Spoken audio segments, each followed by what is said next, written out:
يومنا النهارده من سوهاج. رحلة الصعيد البرية لسه مكملة ومش هنخلصها غير لما نوصل لآخر الصعيد. ويومنا النهاردة هيكون من سوهاج.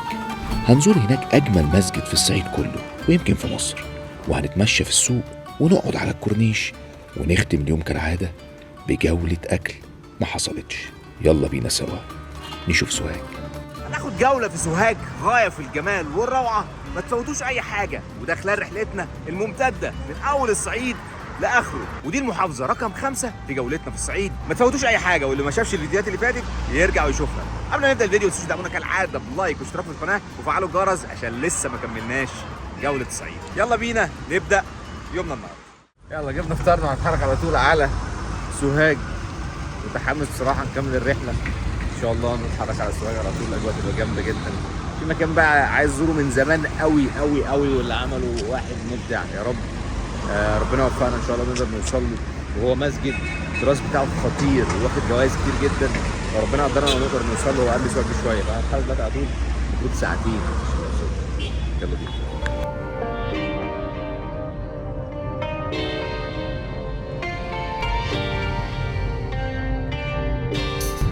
عايز اقول لكم الحوار صعب شويه لغايه لما نخش للمسجد بتاع بسونه. مش عارف بقى انا بقول اسمه صح ولا غلط، هنعرف دلوقتي لما نوصل. هو المفروض الدخله دي. وصلنا المسجد، بسم الله. اتفضل نصلي الاول، نفرق على المسجد ونشوف ايه بقى خبايا المسجد.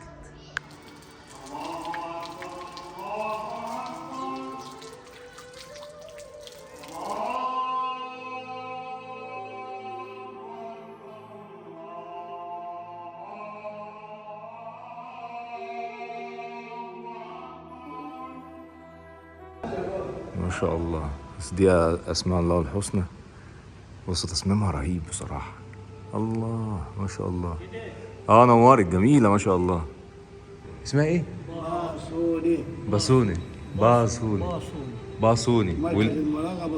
والمسجد نفس الاسم، ابو ستيت. طيب اكلمكم على عبقريه التصميم بسرعه. تمام. بصوا مبدئيا القبه دي معموله بالطوب، وصعب جدا تعمل الطوب بالمنظر ده وفي نفس الوقت مفتوحه من فوق للتهويه. ده اول اختراع. تاني اختراع ده السيدات، فالفتحات دي تدخل صوت الامام وما تطلعش صوت السيدات من بره. فهم يعني بصراحه التصميم عبقري، عامل كل حاجه بالملي. عندك 4 عواميد بس في المسجد كله، ادي 1 2 3 4 اللي ورايا. اسماء الله الحسنى. بصوا معموله بمنظر عامل ازاي في المحراب بتاع المسجد. يعني من اجمل المساجد اللي شفتها في حياتي كمحراب. وكمان هنا الامام او الخطيب بيخطب من على المنبر هنا. الحته بقى الحلوه الجميله ان هي فتحات التهويه تدخل الضوء وتدخل الهواء وما تدخلش التراب. بصوا السقف عامل ازاي اهي، متصممه بزوايا معينه تدخل كل حاجه وما تدخلش تراب. حاجه كمان اخيره، تدخل نور بإزاز، تدخل نور وما تدخلش تراب ومقفولة. وشكلها كمان متماشي جدا مع بقية المسجد. اكتبوا لنا في الكومنت ايه رأيكم في المسجد وايه اجمل المساجد اللي شفتوها في حياتكم.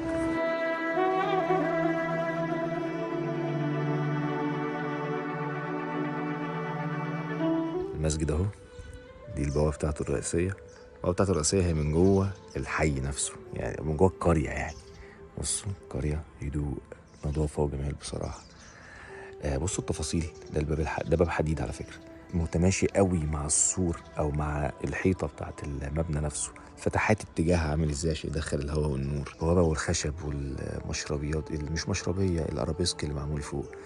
انا معاهم من ساعة ما بدأوا شغل وبناية وهدم وكده.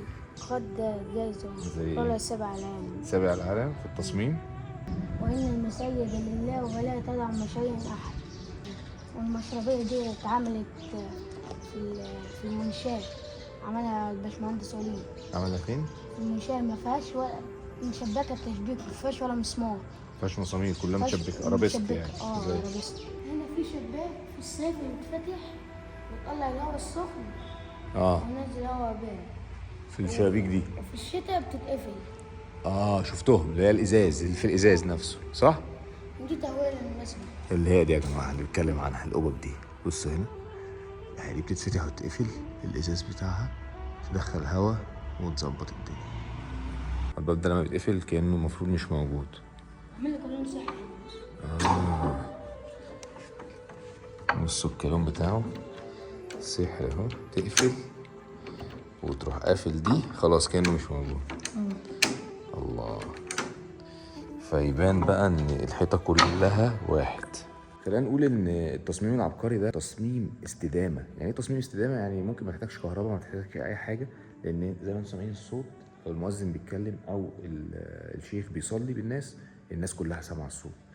التهويه في كل المكان، مش محتاج ان انت تشغل مراوح او تكييفات. موجود بس انت مش محتاج، لان التهويه زي ما انتم شايفين عامله ازاي، سواء في شتاء او في صيف.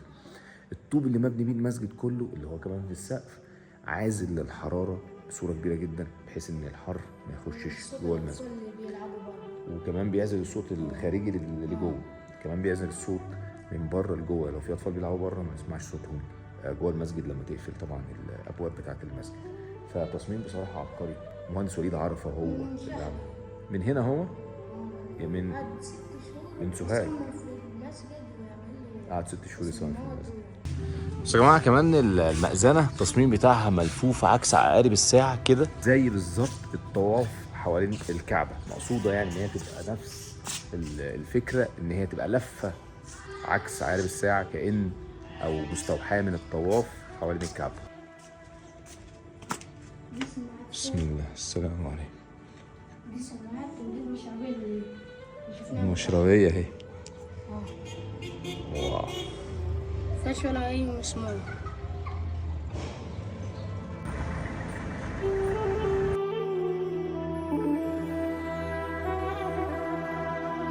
المهم احنا طلعنا بيت جده الناحية التانية من الجامع على طول او المسجد، والفيو من فوق يا جماعه بص عامل ازاي. بص المسجد بقى شكله كامل بقى عامل ازاي، السلم من هنا وتفاصيله، وماشي ازاي مع القبه اللي بعدين الناحيه الثانيه. القبه شكلها عامل ازاي من بره، شكلها مختلف تماما.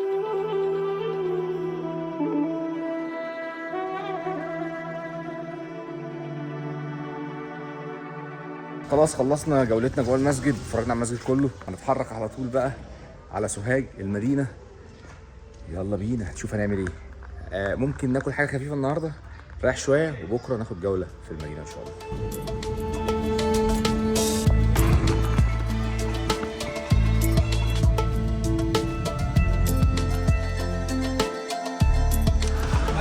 نورت حبيبي دكتور طارق، عامل ايه؟ اتفضل. وصلنا الحمد لله سوهاج بالسلامه. رحله طويله شويه. نورتنا والله. الله يخليك، منوره باهلها والله العظيم. اخبارك ايه؟ اخبار الرحله دي؟ الناس جميله كلها في كل حته في كل الدنيا. انت عامل ايه؟ انت هنا سوهاج هنتبسط اكتر. انا بقول له كل محافظه فيها شارع الجمهوريه، انت قلت ايه؟ شارع الجمهوريه بتاع سوهاج بالاخص يختلف عن اي جمهوريه في المحافظه كلها. متاكد؟ هتختلف يا باشا، يعني هنكسر الدنيا غير هنكسر الدنيا ان شاء الله، وهنشوف اجواء عالميه 100%. حبيبي.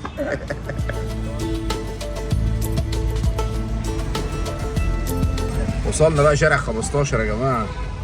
قول لنا، كلمنا كده عن شارع 15 ده مهم. هو شارع 15 ده من اهم الشوارع الرئيسيه اللي عندنا في سوهاج، كلها بقى محلات لازقه في بعض، يمين وشمال وناس. هتلاقي كل اللي انت عايزه، كل حاجه هنا موجوده. ايوه كل حاجه يا جماعه. شارع تجيبه من اوله لاخره ما تلاقيش فيه مكان فاضي، ما تلاقيش فيه محل مش فاضي، ما تلاقيش فيه محل مش مفتوح. كل حاجه انت عايزها هتلاقيها في الشارع ده.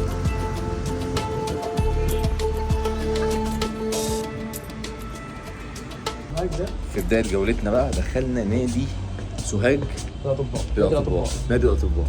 ماشي على النيل بقى، وايه واجواء. تعال ناخد الفيو ونتفرج على الدنيا والاجواء عامله ازاي. اوه ايه ده؟ ايه الاجواء دي؟ انا في حاجه لفتت نظري بس انتوا مش هتحسوها. ريحه النيل حلوه قوي والله، ريحه النيل حلوه قوي. يعني بصوا منظره عامل ازاي هنا، بصوا المنظر.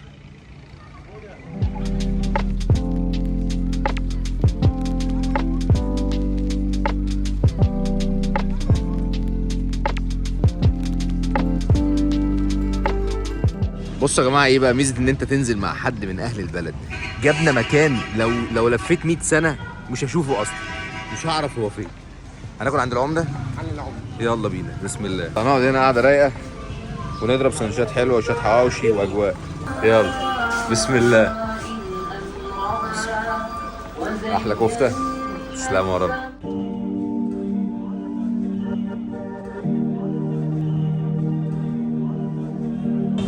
دوقنا الكفته محمصين العيش اجواء.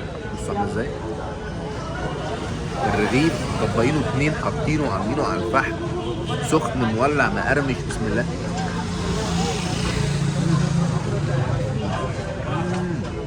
خطير والله. ركينا.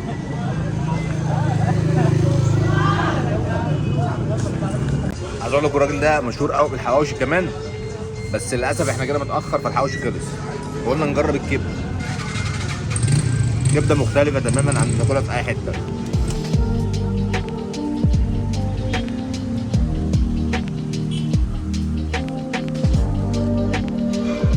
طبعا يا جماعه ايه، احنا كلنا سندوتش كفته سريع خفيف وقلنا نيجي نكمل بقى عند اشهر حد بتاع كشري هنا، كشري جوحه. تمام. عندهم نجرب بسم الله. الصلصه طبعا انا بعشق الصلصه. خل كده بيقولوا عليه الخل. شطه ما ينفعش تدوقها كده وخلاص. بسم الله. جامد. تعليق زياده شغل. احنا رايحين فين كده يا معلم؟ رايحين خلاط. ايه خلاط ده؟ احلى مكان عصير في الجمهوريه. انت لا بقول لك ايه بقى لا انا بضرب يا عم ما توسعش الدنيا منك بقى. لا الخلاط بتاعنا فوق الدنيا كلها. فوق كله. يا عم لا يا عم فوق كله. هتيجي تجرب وتشوف. ندوق نجرب. هتدوق نجرب. يلا.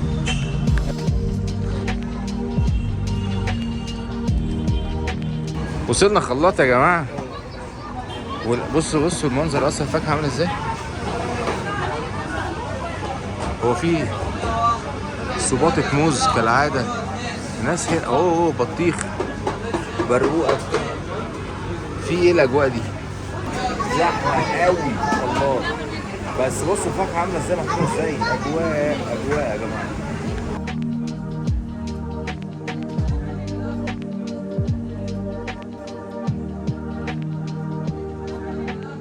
طيب جينا الخلاط وهنجرب عصير عندهم اسمه ميراج، عباره عن افوكادو وميكس فروتس ومكسرات فوق وايس كريم. معجنه حرفيا. ندوق ونجرب بسم الله.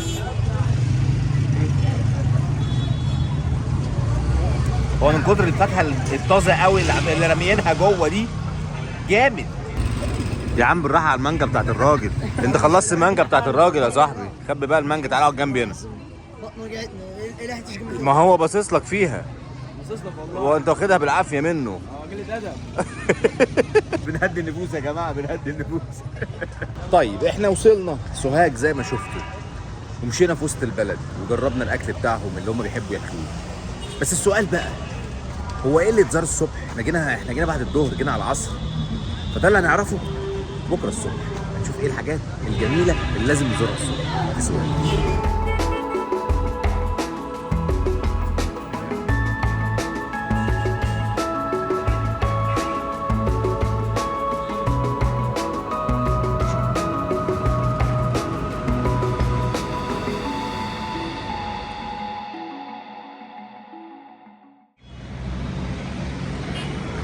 صباح الفل يا سوهاج. بقول لكم ايه، الفندق حلو قوي اسمه ازور على النيل على طول. الفيو جامد، سعره حلو ومناسب، المكان حلو قوي، الخدمه هايله. يعني المدينه مش سياحيه فما تخيلتش ابدا ان هلاقي حاجه بصراحه بالقوه دي. بس ومش اعلان، انا دافع الاوضه دافع كل حاجه، مش اعلان والله العظيم. بس فعلا ناس جامده جدا، جميله جدا، محترمه جدا، خدمه فوق الوصف. المهم هنتحرك على طول دلوقتي وناخد احلى فطار سوهاجي بقى زي ما كده بيقول. يلا بينا ويومكم زي العسل. ده اسم الفندق يا جماعه، زي ما قلت لكم على النيل على طول. اجواء صباح الفل. جاهز؟ مستعد؟ يلا افطر فطار الاول خفيف سريع. بقول انا جعان بس سمعت ان انتوا عندكم هنا احسن ناس بتعمل فول تاكل فول ما تاكلوش. ده بيقول لك بالسمنه البلدي. ده بجد؟ والله ده بلدي كمان. بيقولوا بيعملوا الفول بالسمنه البلدي يا جماعه. بلدي. المحلات العاديه اللي في الشارع. عندنا في سوهاج بتبقى انا جاهز يا باشا.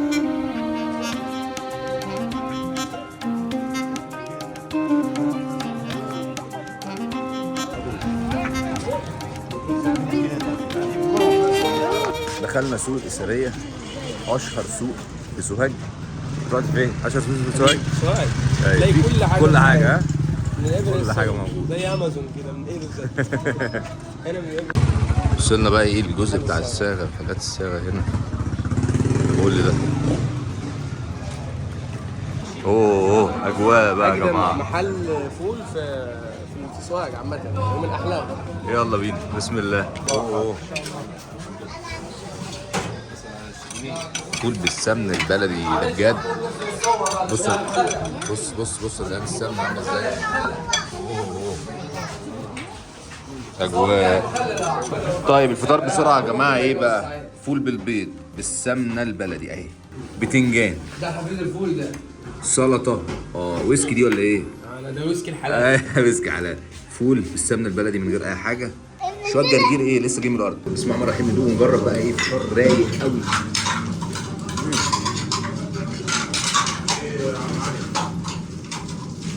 فول بالبيض بس انا شايف كوليسترول ماشي. بسم الله. خطير. حلو قوي قوي قوي قوي بجد. والله يا جماعه ده زمان ما بقاش موجود ده دلوقتي خلاص. يعني انا جدتي الله يرحمها بس هي اللي كانت بتعملها فول بالطعم ده بدون مبالغه بدون مبالغه. احلى فطار فطرته السنه دي. ده بالتاني والله العظيم ده بالتاني.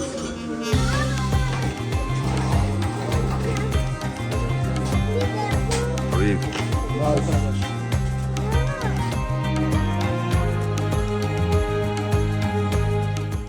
طول ما احنا ماشيين يا جدعان بصوا الناس والله يا اخي. حبيبي حبيبي منور بقالها. لا ده شويه كده نص ساعه. طول ما احنا ماشيين ناس تمسكنا تعزمنا على حاجه والله العظيم. قصب اهو. هنا بقى في الصعيد قصب ايه يعني لازم وبعد كده نتفاهم طول ما انت ماشي. بسم الله. تسلم حبيبي. تسلم يا حبيبي. تسلم. نورت سوهاج والله العظيم. والله منوره باهلها. حبيبي. بسم الله. اساسا هنا خطير والله. اصلا يا جماعه بتشوفوه في اي حته المشروب حلو. اللي هنا في الاسريه محدش بيستغنى عنه. والله أساسي. يعني ما بيجليش اصلا. لا. الاصل في الصعيد ما بيجليش يا جدعان. والله ما بيجليش.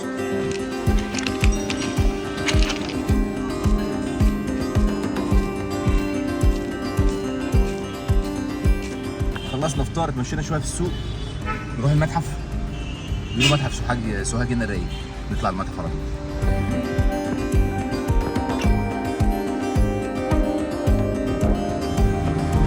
جبنا التذكرة يلا بينا.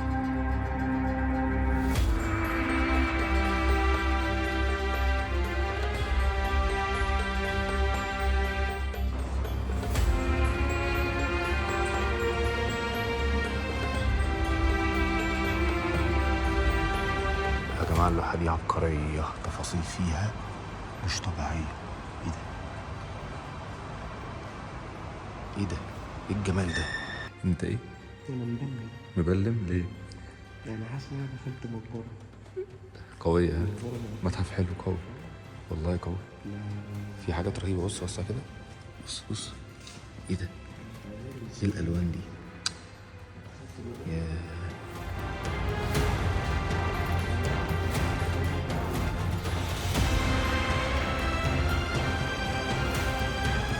والله متحف جميل جميل جميل وفي قطع حلوه قوي شكلها حلو والتصوير فيها حلو خطير.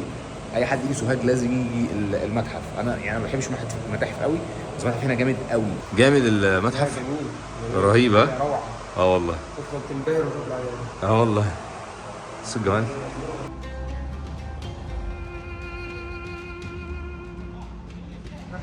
خلصنا المتحف. متحف رائع والله العظيم. قطع جوه جميله جدا جدا جدا. نشرب كوبايه قهوه على طول ونتحرك. طبعا بقى ايه معودكم كل مره برضو نخش سوق شعبي نشوف الاجواء ازاي، الخضار بيتباع ازاي، الدنيا عامله ايه. تجربه، نوع من التجربه، لان بتشوف الناس في المكان ده عايشه ازاي وبتعمل ايه كل يوم، تجيب اكلها منين، الخضار بتاعها منين. فاحنا دلوقتي في سوق من الاسواق الشعبيه. الفاكهه والخضار هنا طازه قوي وحلوه قوي قوي قوي. ب6.5 طماطم، والبطاطس ب12.5. اسعار الخضار عندكم يا جماعه؟ قولوا لنا كده. اديني هنا، بصوا يا جماعه حجمه قد ايه؟ صغير.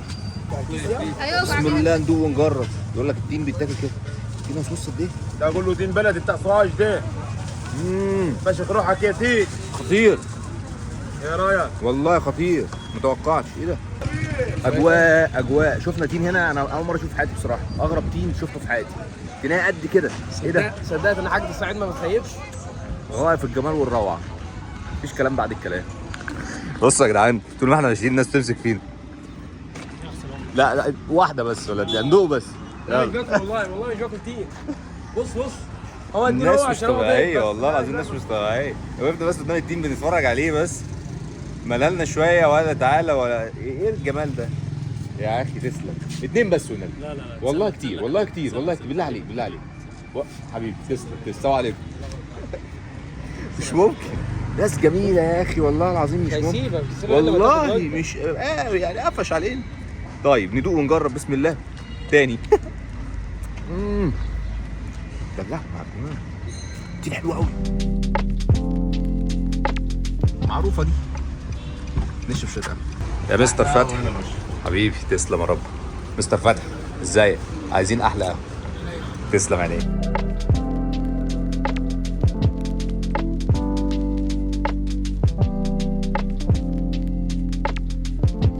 الراجل ده احنا جينا حته اسمها كافيه اسمه تيب توب. شارع الجمهورية. ده قديم ولا جديد؟ ده المكان هنا من 87. من 87. ده أول مكان ينزل آيس كريم في سوهاج كلها. اوبا. احنا عندنا آيس كريم من زمان جدا، والبسكوت احنا اللي بنعملها هنا، الآيس كريم احنا اللي بنعمله هنا. عندنا كل حاجة زي الحلويات، زي الديزرت، زي مثلا كريم كراميل وتشيز كيك والحاجات دي كلها احنا اللي بنعملها هنا. من 87. من 87. والله عايش. احلى كوبايه قهوه. بسم الله. رايق قوي. للاسف خلصت رحلتنا النهارده وجولتنا في سوهاج. شكرا سوهاج، وشكرا رجاله سوهاج. شكرا دكتور طارق. نورتنا. حبيبي عايزين تتكرر تاني ان شاء الله. ان شاء الله تتكرر. ان شاء الله تتكرر. نكمل الرحله لاخر الصعيد معاكم ان شاء الله نكمل رحله لاخر الصعيد. ما تنسوش اي حاجه الفتره اللي جايه، ما تنسوش تفعلوا الجرس. سلام.